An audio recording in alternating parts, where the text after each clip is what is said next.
আজি হতে শতবর্ষ পরে কে তুমি পড়ছ বসি আমার কবিতাখানি কৌতূহল ভরে আজি হতে শতবর্ষ পরে। কবি রবীন্দ্রনাথ ঠাকুরের 1400 সাল কবিতায় তিনি এভাবেই বলেছিলেন, যেখানটায় আছি কবি গুরু রবীন্দ্রনাথ ঠাকুরের স্মৃতিবিজড়িত কাছের বাড়ি পতিশরে। যার অবস্থান নওগাঁ জেলার আত্রাই উপজেলার পতিশর নামক গ্রামে। নাগর নদীর তীরে শান্ত সুনিবিড় ছায়াঢাকা নিভৃত একটি পল্লীতে 1830 সালে কবি রবীন্দ্রনাথ ঠাকুরের পিতামহ দ্বারকানাথ ঠাকুর এখানে জমিদারি কিনেছিলেন। তারপর থেকে এই কাচারি বাড়িটিকে নির্মিত হয়েছিল। কবি রবীন্দ্রনাথ ঠাকুর এখানে প্রথম এসেছিলেন 1891 খ্রিস্টাব্দে জমিদারি পরিচালনা দেখাশোনা করার জন্যে।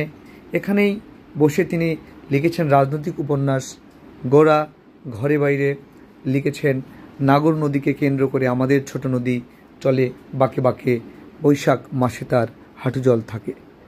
তাল গাছকে দেখে লিখেছিলেন তাল গাছ এক পায়ে দাঁড়িয়ে সব গাছ ছাড়িয়ে উঁকি মারে আকাশে। এমন একটি নিভৃত পল্লীতে বসে কবির পল্লী ভাবনা, কৃষি ভাবনার পরিচায়ক হিসেবে দাঁড়িয়ে আছে এই কাচারি বাড়িটি। বাংলাদেশে যে 3টি জায়গা কবি স্মৃতি ধারণ করে তার মধ্যে কুষ্টিয়ার কুঠিবাড়ি শিলাইদহতে অবস্থিত, শাহজাদপুর সিরাজগঞ্জ কাচারি বাড়ি এবং নওগাঁ আত্রাইয়ের এই কাচারি বাড়ি পতিশর। এই 3টি জায়গা কবি স্মৃতি ধারণ করে রয়েছে। সাহিত্যে নোবেল বিজয়ের পরে সর্বশেষ এখানে কবি এসেছিলেন 1937 সালে।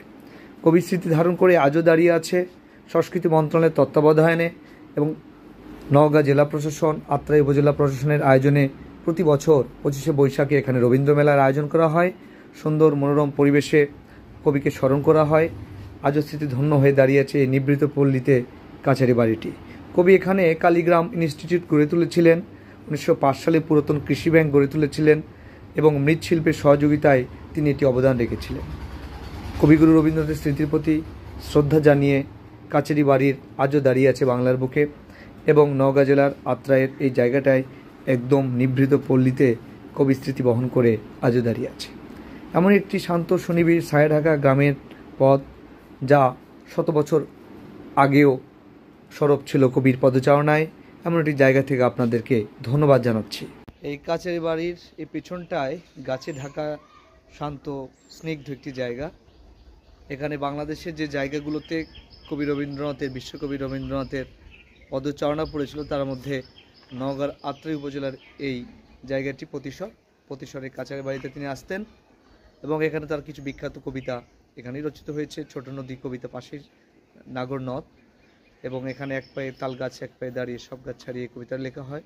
গোরা রাজনৈতিক উপন্যাস এই কাচারি বাড়িতে লেখা হয় এবং বাংলাদেশের শিলাইদহ কুঠিবাড়ি, শাহজাদপুর কাচারি বাড়ি এবং নওগাঁর এই আত্রাইয়ের কাচারি বাড়িতে কবি রবীন্দ্রনাথের স্মৃতিধন্য জায়গা। এই জায়গাটায় প্রতি বছর 25শে বৈশাখে মেলার আয়োজন করে এখানকার স্থানীয় প্রশাসন। এই আয়োজনের শেষ দিন গতকালই শেষ হয়ে গিয়েছে। আজকে কাচারি বাড়িতে তাই মেলা ভাঙনের একটি সুর দেখা যাচ্ছে। বিশ্বকবিকে স্মরণ করা হয় বিশেষভাবে বাংলাদেশে, তার মধ্যে এমন একটি জায়গা পতিশর। আমি কবি কাচারি বাড়ির পেছনটায় দাঁড়িয়ে, এই পাশেই দেখতে পাচ্ছেন যে দেবেন্দ্র মঞ্চ, এখানে 164তম জন্মবার্ষিকী উপলক্ষে আয়োজন করেছিল নওগাঁ জেলা প্রশাসন, আত্রাই জেলা প্রশাসন। আজকেও আয়োজন শেষের দিন। তো রবীন্দ্র কাচারি বাড়ি থেকে আপনাদেরকে আমি ভিডিও করেছি। কাচারি বাড়ির মূল ফটকের সামনে দাঁড়িয়ে রবীন্দ্র 250 পার হয়ে 164তম জন্মবার্ষিকী পালন করছে এবার নওগাঁ জেলা প্রশাসন, আত্রাই উপজেলা পরিষদের আয়োজনে 25শে বৈশাখ উপলক্ষে এই প্রাঙ্গণে মেলা বসেছিল। রবীন্দ্রের এই স্মৃতিধন্য জায়গা থেকে আপনাদেরকে ধন্যবাদ জানাচ্ছি।